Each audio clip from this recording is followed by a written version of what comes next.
Hello बच्चों, आज measurement की लास्ट वीडियो आपको मिलेगी। मेजरमेंट में इनडायरेक्ट मेथड चल रहा था, जिसमें रडार मेथड आपको बताया गया था। आज बच्चों हम आपको बताएंगे सोनार मेथड। सोनार मेथड क्या होता है और सोनार का मतलब क्या होता है, सोनार का तात्पर्य क्या है। सोनार एक अंग्रेजी शब्द का वाक्यांश है, जिसका अर्थ भी हम आपको बताएंगे। पहले जाने की सोनार मेथड क्या है। ये सोनार मेथड भी प्रतिध्वनि के अनुरूप ही है, बशर्ते इसमें जैसे कोई नदी हो, बड़ी समुद्र हो जिसकी गहराई बहुत ज्यादा हो, जिसकी विपरीय गहराई बहुत ज्यादा हो। सपोज है कि कोई नदी है, रिवर है या बड़ा कोई समुद्र है, इसके गहराई में, इसके तली में यहां कोई बहुत बड़ा चट्टान है या छोटा सा कोई टीला अंदर कोई चट्टान है। इस चट्टान की, इस नदी के सतह से इसकी गहराई चाहिए। मान लीजिए यहाँ पे कोई चट्टान है, ये चट्टान है, इस चट्टान की गहराई चाहिए, गहराई बहुत ज्यादा है, ये भी है गहराई x हो। तो सोनार मेथड से ध्वनि तरंगों की जगह पर, यानी जो ध्वनि है उसमें पराश्रव्य तरंगों को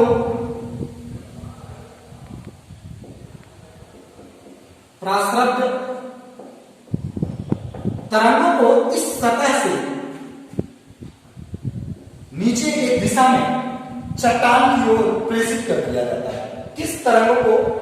पराश्रव्य तरंगों को नीचे की ओर। 9 में पढ़े होंगे पराश्रव्य तरंगे। पराश्रव्य तरंग को कहां की ओर? नीचे की ओर इंक्लूड कर दिया जाता है और वह यहां से टकरा करके पुनः कहां आ जाती है? ऊपर आ जाती है और इनका समय t, यानी आने और जाने का समय कितना? t। तो x डिस्टेंस पराश्रव्य तरंग आती है और फिर रिफ्लेक्ट होकर के यहां से x ऊपर जाती है। तो यहां पे दूरी इक्वल टू 4 गुणे समय। यदि 4 v हो, दूरी x कितनी हो जाएगी? 2x।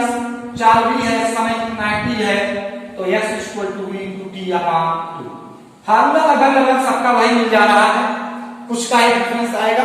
तो इसे बेटा हम लोग क्या कहते हैं? सोनार मेथड। यानी सोनार मेथड भी प्रतिध्वनि की अनुरूप ही है, परंतु इस विधि के द्वारा किसी समुद्र या जल, नदी की सतह से उसकी गहराई में डूबे हुए जलपोत, यानी कोई जहाज यदि डूबी हुई है या कोई पनडुब्बी उसके अधिक गहराई पर ट्रेवल कर रही है, तो कितनी गहराई पर ट्रेवल कर रही है, कितनी गहराई पर वो उसमें तैर रही है,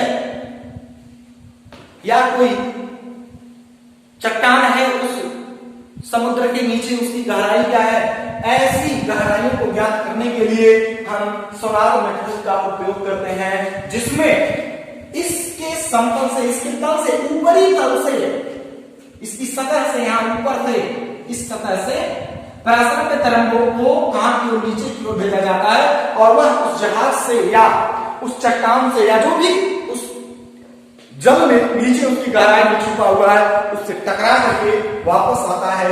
तो जाने में भी दूरी तय करता है, आने में भी वही दूरी तय करता है, समय t लगता है, वेलोसिटी भी होती है। तो 2x equal to v into t upon 2 ये गुणा रेशियो हो जाता है। ये डिस्टेंस हम लोग को मिलती है। अब बच्चों हम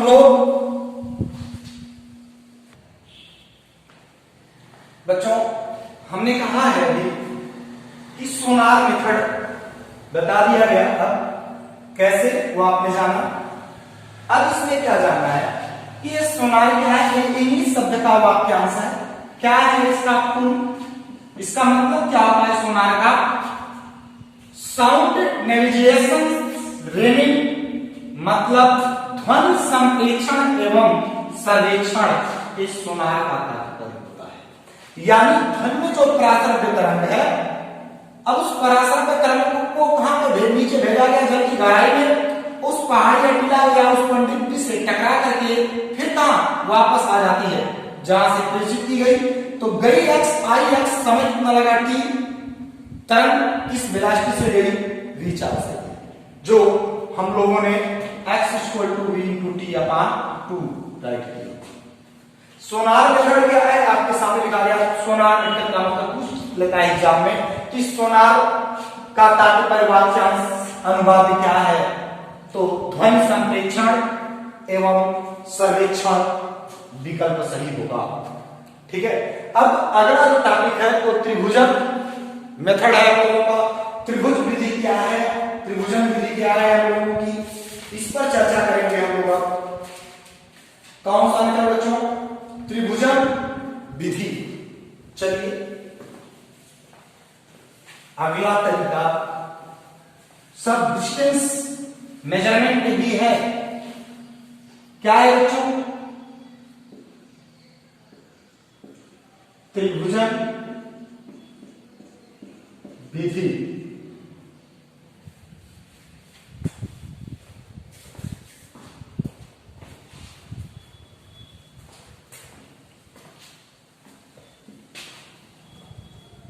कौन सी, त्रिभुजन विधि।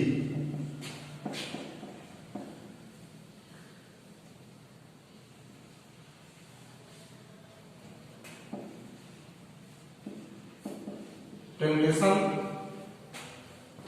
मेथड।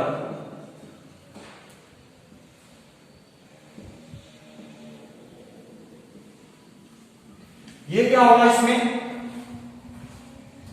इस विधि का उपयोग जो है, जैसे वृक्ष, कोई पहाड़ी, बहुत ऊंचाई पर कोई टीला है, या काफी हाइट डिस्टेंस मेजर करनी है, किसी बहुत बड़ा एक पौधा है, लिपस्टिक का पौधा है, खजूर का पेड़ है, तरकुल का पेड़ है, किसी खंभे की, किसी पोल की ऊंचाई को ज्ञात करना है, कोई बहुत बड़ा वृक्ष है उसकी ऊंचाई को ज्ञात करना है, कोई बहुत बड़ी पहाड़ी है उसकी ऊंचाई ज्ञात करनी है। बच्चों ध्यान देना, त्रिभुजन विधि का उपयोग दूरी मापने के लिए किया जाता है, लेकिन कौन सी दूरी मापने के लिए त्रिभुजन विधि का उपयोग किया जाता है बच्चों, जैसे मैंने कहा कोई वृक्ष हो उसकी ऊंचाई हमें ज्ञात करनी है तो त्रिभुजन विधि का उपयोग किया जाएगा। कैसे करेंगे वो आपको भी हम बता रहे हैं, लेकिन इस विधि का उपयोग कहां कहां करते हैं वो अभी जान लीजिए। इस विधि का उपयोग वृक्ष की ऊंचाई ज्ञात करने के लिए, पहाड़ी की ऊंचाई ज्ञात करने के लिए, मीनार की ऊंचाई ज्ञात करने के लिए, कोई बहुत बड़ा कोई खंभा हो, उस खंभे या उस पोल की ऊंचाई को ज्ञात करने के लिए इस विधि का प्रयोग किया जाता है। बशर्ते इस विधि में एक उपकरण प्रयोग में लाया जाता है जिसे सेक्सटेंट के नाम से जाना जाता है। यानी इस विधि में प्रयोग में हम एक उपकरण लेते हैं जिसका नाम है सेक्सटेंट। क्या नाम है, सेक्सटेंट, जिसका प्रयोग हम लोग कोण मापने के लिए करते हैं। क्या मापने के लिए करते हैं, इस उपकरण से हम उस वस्तु के उन्नयन कोण ज्ञात करते हैं, किसके द्वारा, सेक्सटेंट से। और बाकी सारी विधि यानी इस त्रिभुजन विधि का उपयोग हमने कहा कि पहाड़ी, वृक्ष या लंबे पोल की ऊंचाई को ज्ञात करने में लिया जाता है, चाहे वह दूर हो या हमारे क्या हो, पास हो, चाहे वो हमारे कहां हो, दूर हो चाहे पास हो। और इस उपकरण का प्रयोग किया जाता है, ध्यान दीजिएगा, उपकरण यह एक उपकरण है जो उन्नयन कोण को क्या करता है, मेजर करता है, क्योंकि बिना उन्नयन कोण के इस त्रिभुजन विधि का प्रयोग हम नहीं कर सकते हैं। इसलिए जैसे एक कोई मीनार हो, हमने कहा मीनार की भी ऊंचाई इसके द्वारा ज्ञात की जाती है। ये बहुत बड़ा मीनार है अगर, और इस मीनार की ऊंचाई हमको न पता हो तो हम कैसे ज्ञात करेंगे, तो इसके लिए इसका एंगल मेजर करना पड़ता है। इस विधि में इस उपकरण का प्रयोग किया जाता है। अब बच्चों जैसे हम यहां पे इसकी ऊंचाई ज्ञात करना है, तो यहां पे इसका जो उन्नयन कोण होगा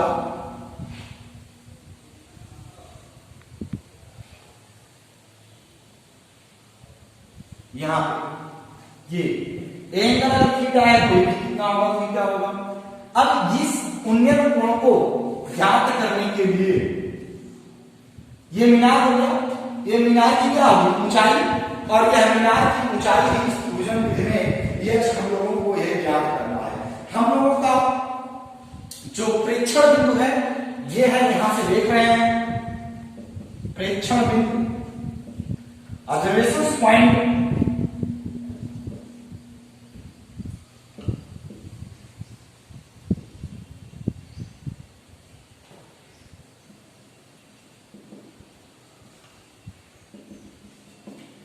ये ऑब्जर्वेशन पॉइंट है, यहां पे ये क्या है आपका मीनार है, मीनार की हाइट x है और नीचे ये डिस्टेंस x है। तो हम लोगों को क्या चाहिए बच्चों, ये हाइट x चाहिए, इस मीनार की ऊंचाई चाहिए। मतलब पता नहीं है, मीनार देखे, खंबा देखे, क्या देखे, खंबा देखे, पर जब खंबा देखे एक सपोज ऐसे खंबा हो गया, ये खंबा हो गया, सपोज ये इतना बड़ा पोल है, इस पोल की ऊंचाई क्या है नहीं पता है, पता करना है किसके द्वारा, उपकरण चाहिए। इस उपकरण से अब इसकी पूरी कहां से, अगर तुम यहां पे हो और यहां से देख रहे हो ये इतना बड़ा है, तो इतना बड़ा है तो इसकी हाइट क्या होगी नहीं पता।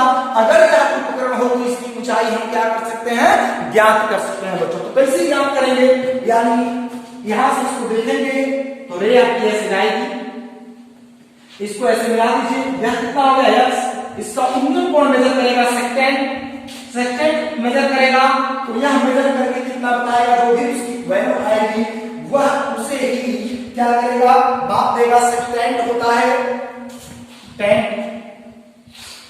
इसके अंदर थीटा को माप देगा, y के अंदर यहां पे थीटा होगा, इक्वल होगा। तो इसका नामकरण कर लेते हैं हम लोग a b c, यानी सी भी मीनार है, तो यहां पे tan थीटा लगा लेते हैं हम लोग, जिसमें ट्रायंगल ए बी सी में, ट्रायंगल ए बी सी, जब इसमें चलेंगे तो जो tan theta equal to B C upon क्या होगा ए बी, बी सी क्या है बच्चों x, ए बी क्या है बच्चे x, यानी tan theta equal to h by x।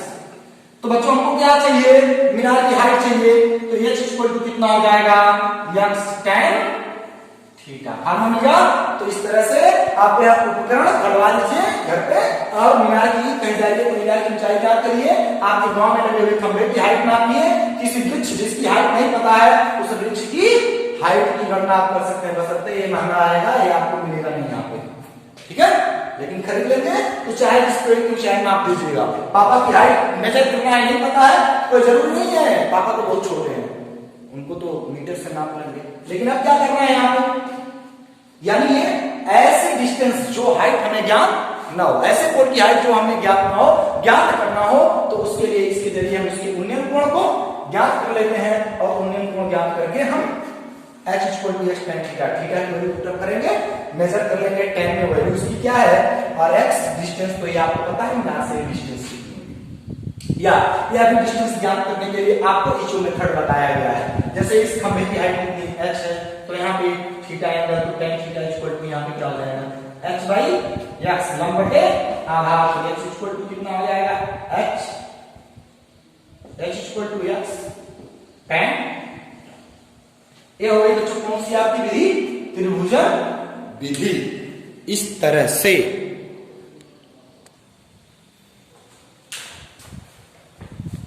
अब बच्चों ऐसी कई और विधियां हैं जिसे आप लोग खुद स्वतः पढ़ लीजिएगा।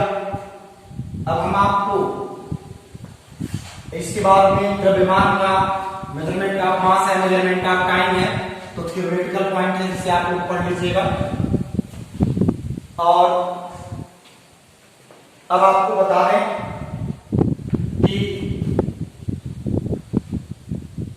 मास और जो रेट है, क्या डिफरेंस है मास और रेट में? द्रव्यमान मान और भार में अंतर।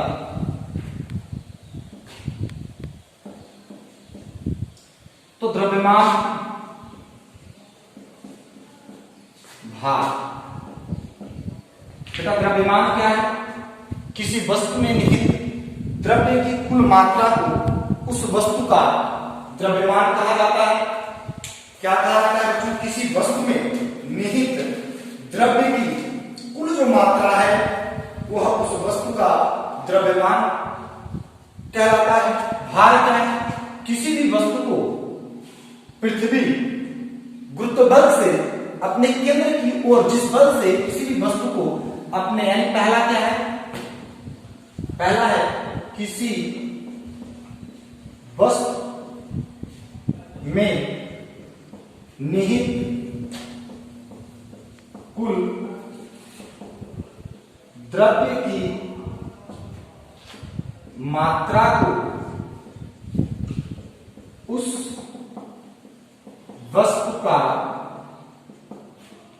द्रव्यमान कहते हैं। क्या कहते हैं? यानी जो भी वस्तु है उस वस्तु में जो कुल द्रव्य की मात्रा निहित है उसे उस वस्तु का द्रव्यमान कहते हैं। और भार क्या है?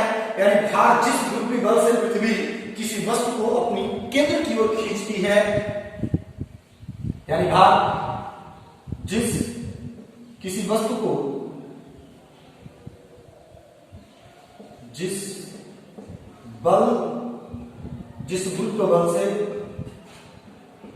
गुरुत्व बल से किसी वस्तु को पृथ्वी अपने केंद्र की ओर खींचती है उसे भार कहते हैं। उसे उस वस्तु का भार कहते हैं। एक पॉइंट हुआ, यानी कोई भी वस्तु है, यही वस्तु है, इसमें जितनी द्रव्य की मात्रा इंक्लूड है इसमें, इसे इस वस्तु का द्रव्यमान कहेंगे। और इसे जिस गुरुत्व बल से पृथ्वी अपने केंद्र की ओर आकर्षित करती है, खींचती है, उसे हम उस वस्तु का भार कहते हैं। इसमें भी दूसरा पॉइंट, इसका भी दूसरा पॉइंट। अब जो दूसरा पॉइंट है हमारा द्रव्यमान के लिए, यानी किसी भी वस्तु के द्रव्यमान की जो माप है जड़त्व की माप से की जाती है। किसी वस्तु के द्रव्यमान की माप उस वस्तु के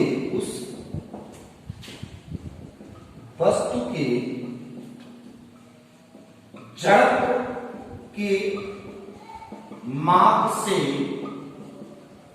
की जाती है। उस वस्तु के जड़त्व के माप से की जाती है। यहां पे W इक्वल टू क्या?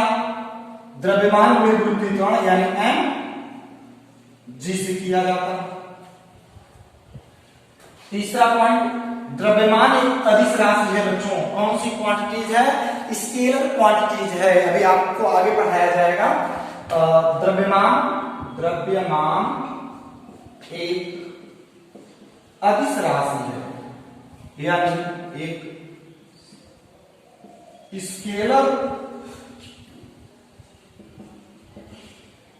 स्केलर क्वांटिटीज है। और बच्चों भार एक वेक्टर क्वांटिटीज। यह कौन सी राशि है? सदिश राशि। इसमें मैग्नीट्यूड डायरेक्शंस दोनों इंक्लूड होता है। इसमें ओनली डायरेक्शंस होता है, ओनली मैग्नीट्यूड होता है, इसमें डायरेक्शंस नहीं होता है। और इसमें डायरेक्शंस भी होता है, मैग्नीट्यूड भी होता है। तीसरा चौथा, द्रव्यमान का मान सर्वत्र समान रहता है, चाहे जो हो किसी भी वस्तु का द्रव्यमान सर्वत्र एक समान होता है। किसी भी वस्तु का द्रव्यमान सर्वत्र मतलब चाहे जहां सर्वत्र एक समान रहता है और भार सर्वत्र एक समान किसी वस्तु का भार सर्वत्र एक समान नहीं रहता है। क्यों नहीं रहता? क्योंकि भार W=mg, g का मान 9.8 मीटर प्रति सेकंड स्क्वायर। यह परिवर्तित होता रहता है, विभिन्न स्थानों पर भिन्न भिन्न होता है, इसलिए भार अलग अलग स्थानों पर अलग अलग होगा, बशर्ते किसी वस्तु के द्रव्यमान में कोई भी परिवर्तन नहीं होता है। चाहे आताल नहीं पाताल लोक लेके जाओ, पाताल में भी जाओगे तो भी द्रव्यमान वही रहेगा, आकाश लोक में लेके जाओगे तो भी द्रव्यमान वही रहेगा, बशर्ते क्या बदल जाता है उसका भार। ग्रेविटी बदलने के कारण भार में परिवर्तन हो जाता है। ठीक है, तो नेक्स्ट अगली वीडियो में आपको अगले चैप्टर के साथ इसे कंप्लीट करिएगा, तैयार करिएगा। Thank you.